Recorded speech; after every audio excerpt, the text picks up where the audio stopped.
आज की horror story कुछ ज्यादा डरावनी होगी, तो वीडियो को आखिरी तक जरूर देखें। तो चलिए वीडियो शुरू करते हैं।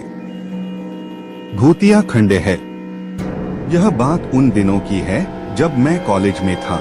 कॉलेज की ओर से हम सभी कैंप करने के लिए एक जंगल में गए थे। उन दिनों हल्की ठंड थी। हम सबने पूरी रात कैंप फायर के साथ डांस करने और गाने आदि का प्रोग्राम तय किया। मुझे और मेरे सभी साथियों को कैंप आग जलाने के लिए लकड़ियां लाने का काम सौंपा गया। हम सब साथ निकले थे, लेकिन मैं जंगल के प्राकृतिक सौंदर्य में भटकता हुआ अकेले ही बहुत दूर निकल गया था। अचानक आसमान बादलों से भर गया और भारी गर्जना के साथ बारिश होने लगी। बारिश तेज हो लगी तो मैंने पेड़ के नीचे खड़ा रहना सही नहीं समझा और आसपास किसी घर की तलाश करने लगा। तभी कुछ दूर लाल ईंटों से बना एक शानदार घर दिखाई दिया। घर बारिश से पूरी धुल चुका था। ऐसा लग रहा था जैसे उस घर में ढेर सारे लोग रहते हैं। मैं तेजी से भागता हुआ उस बिल्डिंग में घुस गया और सामने से आती हुई एक खूबसूरत नर्स से टकराते टकराते बचा। नर्स ने मुझे घूर कर देखते हुए कहा, बहुत ज्यादा भीग गए हो, सर्दी लग जाएगी।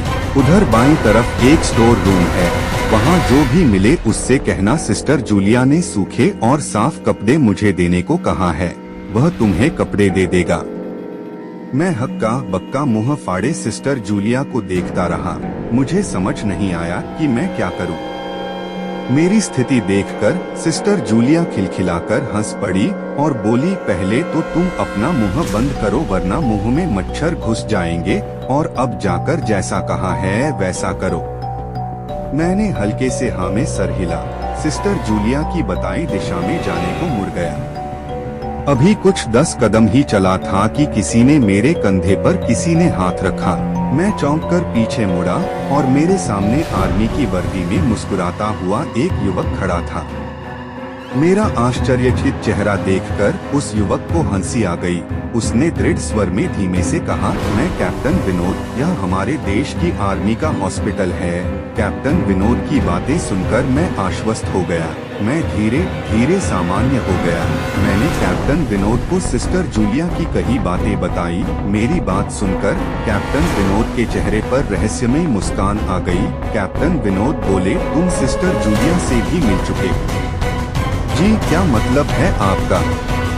कुछ नहीं, चलो मैं तुम्हें सूखे कपड़े देता हूँ। तुम कपड़े चेंज कर लो, नहीं तो सच में सर्दी लग जाएगी। मैं कैप्टन विनोद के पीछे पीछे एक बड़े से कमरे में पहुँच गया। कमरे के चारों ओर हरे रंग के पर्दे लगे हुए थे। एक तरफ बड़ा सा बेड पड़ा हुआ था। बेड के सामने एक सोफा था। बीच में एक टेबल था जिस पर 2 ग्लास, एक बड़ी बोतल ब्रांडी की और 1-2 पत्रिकाएं पड़ी हुई थी।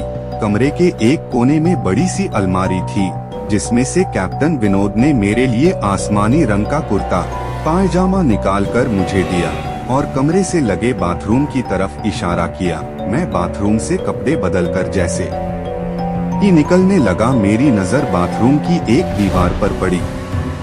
वहाँ खून के छींटों से भरी हुई थी। यह देखकर मैं घबरा गया और जल्दी से बाहर निकलने को मुड़ा ही था कि बाथरूम में लगे आईने में खुद को ही देखकर डर गया, क्योंकि आईने में मेरा पूरा शरीर तो नजर आ रहा था, लेकिन मेरे शरीर पर से मेरा सर गायब था। अब मुझे डर लगने लगा और मैं हड़बड़ाकर बाथरूम से निकल गया। मुझे इस तरह बाहर निकलते हुए देखकर कैप्टन विनोद ने हंसकर पूछा, क्या हुआ? अरे हाँ, तुमने तो अभी तक मुझे अपना नाम ही नहीं बताया। मैं वहाँ से निकलने लगा। तभी कैप्टन विनोद बोले, कहाँ जाओगे? बाहर बहुत तेज बारिश हो रही है, लेकिन अचानक तुम जाना क्यों चाह रहे हो, यह मैं समझ नहीं पा रहा। मैंने कैप्टन विनोद से कहा, आपकी बाथरूम की पूरी दीवार खून के छींटों से भरी हुई है और बाथरूम में लगा आईना भी कुछ अजीब है। उसमें मुझे मेरा पूरा शरीर तो दिखाई दिया, लेकिन मेरा सिर ही गायब था। अब मैं यहाँ बिल्कुल भी नहीं रुकूंगा। बारिश में ही भीगता हुआ ही अपने कैंप तक जाऊंगा। यह कहते हुए मैं कमरे से बाहर जाने वाले दरवाजे की तरफ बढ़ने लगा। रुको! तभी कैप्टन विनोद की कड़कती आवाज गूंजी, तो आखिरकार तुमने सब कुछ देख ही लिया। जी क्या मतलब है आपका?